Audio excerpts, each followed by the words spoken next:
governo vem e diz que nós temos que aplicar 25% da educação pelo município.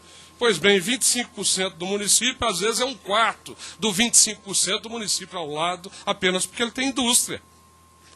Então, são questões que eu acho que são muito importantes, mas eu aceito que elas não sejam tratadas num primeiro momento, em função da necessidade de se fatiar, mas que nós possamos realmente comemorar, a partir do ano que vem, né, essa reforma na guerra fiscal, a desoneração da folha, para que a gente possa, a partir do ano que vem, discutir os outros aspectos que são também muito importantes. Obrigado, senhor presidente. Obrigado, deputado. Saudar a presença do deputado Nelson Mourão, ex-deputado aqui presente. Agradecer a sua presença. Deputado Valdivino de Oliveira. Senhor presidente, deputado Cláudio Pucci, ministro Nelson Barbosa, senhores deputados, tenho dedicado praticamente esses últimos 20 anos à discussão desta questão da reforma tributária, iniciada lá no início dos anos 90, quando os municípios brasileiros se sentiram um tanto quanto desprestigiados, praticamente, podemos dizer assim, pela Constituição Federal, que não lhes reservara quase nada da competência tributária deste país. E ao longo deste período, tenho procurado analisar o comportamento da economia brasileira e as questões da reforma tributária, que envolve a reforma tributária. Nos anos 80, principalmente nos anos 80, os estados do Norte, Nordeste e Centro-Oeste, principalmente dessas três regiões, sofriam com toda a sorte de efeitos regressores ao desenvolvimento que suas economias recebiam dos estados mais ricos.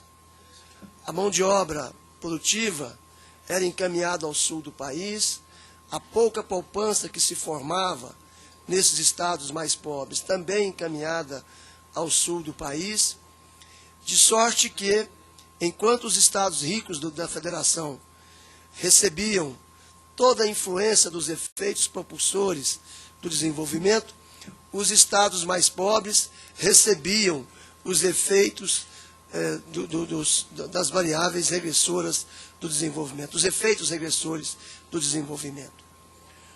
Lá no início dos anos 80, senhor ministro, a economia brasileira apresentava quase 80% da produção na mão de 7 estados do Sul e do Sudeste.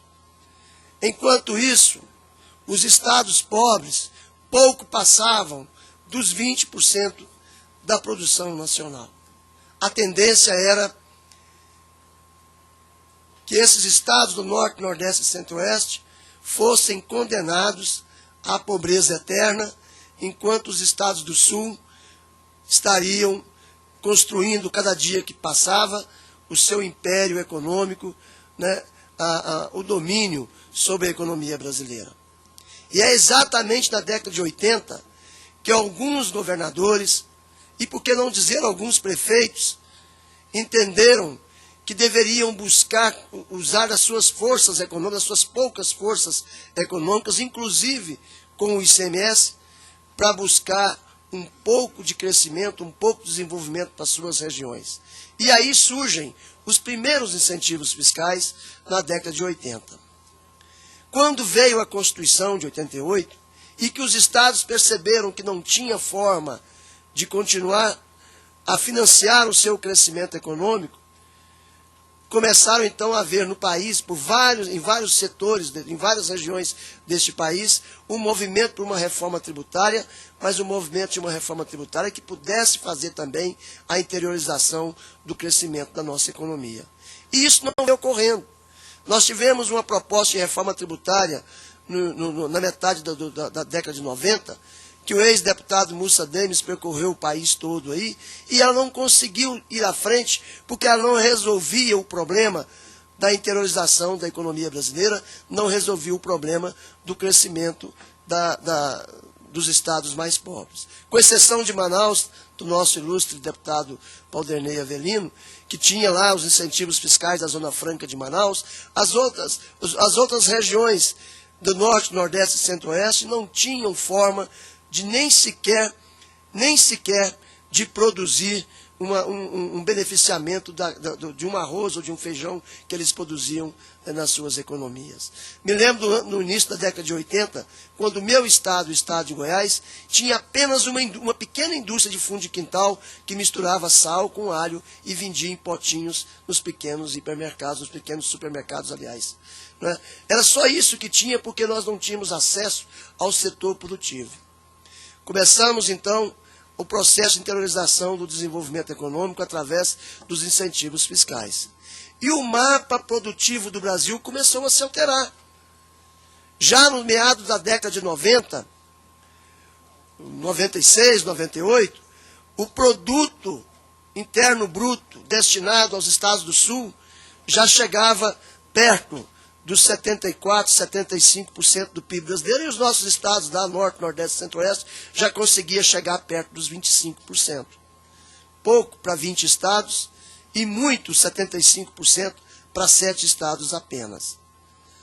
Daí para frente, começou a haver no Brasil o crescimento dessas regiões mais pobres, porque elas foram descobrindo que o imposto que elas cediam para trazer uma empresa era muitas vezes menor do que o imposto indireto que essas indústrias pudessem gerar nos seus estados. E o resultado é que o crescimento dessas economias começam a assustar o Sul e o Sudeste. Começa a assustar o estado de São Paulo, que chegou até 40% do PIB nacional no início da década de 90. E hoje está aí por volta dos 30%.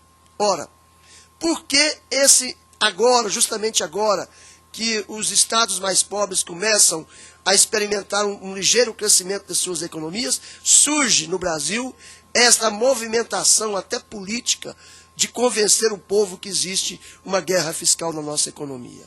Quando São Paulo dá benefício fiscal, reduzindo o ICMS de frango para 0,5% por decreto, quando São Paulo publica uma série de medidas que incentivam as suas economias, dá-se o nome de primavera fiscal, dá-se o nome de São Paulo competitivo. Quando é Goiás, quando é o Norte, quando é o Nordeste, quando é qualquer estado do Centro-Oeste, não, estão fazendo guerra fiscal.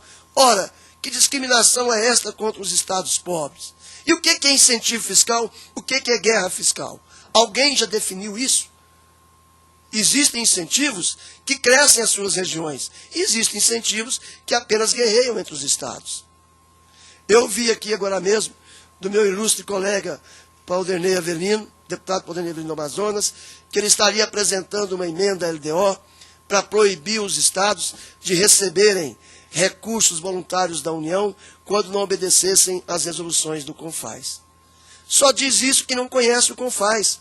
Eu passei 17 anos no CONFAS e nunca vi, senhor presidente do CONFAS, uma reunião do CONFAS que tivesse mais do que 12 ou 13 secretários.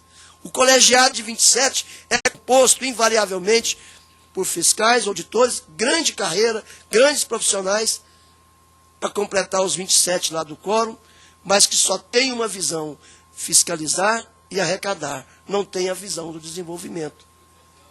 Então, como podemos condenar os estados que têm incentivos fiscais por sua conta própria e que cresceu? Veja bem a economia de Goiás. A economia de Goiás, que na década de 80 não tinha nenhuma fábrica. Hoje tem indústria de automóveis, indústria de remédios, indústrias de óleo vegetal, de etanol.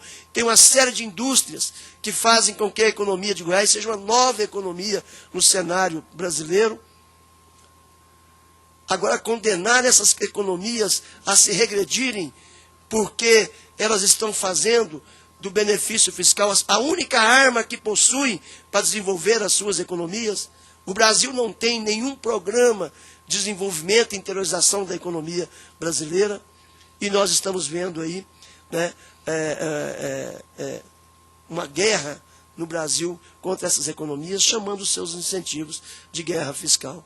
Então, eu tinha muito mais que falar, eu queria me referir ao CONFAZ da forma que eu quis me referir, porque eu vi duas propostas aí de emendas LDO, que, ao meu ver, ao invés de beneficiar o Pacto Federativo do Brasil, vai condenar pessoas mais pobres a não ter a sua casa, não ter o seu asfalto, não ter sua água tratada, não ter suas pontes, suas estradas asfaltadas, porque é o único recurso que tem para os estados pobres, são os recursos de transferências voluntárias. Até isso querem tirar em nome de uma reforma tributária, em nome de um fim, ou de uma moralização, como assim dizem, né, do sistema fiscal brasileiro. Eu, senhor presidente, gostaria de continuar falando sobre esse tema, mas me reservo, nós temos um ciclo de debates com vários palestrantes, vamos ter a oportunidade de aprofundar sobre esse tema e a gente poder fazer uma análise mais no campo da economia do que no campo da política. Obrigado, senhor presidente. Obrigado, deputado. Informo aos senhores deputados que nós estamos tendo votação nominal.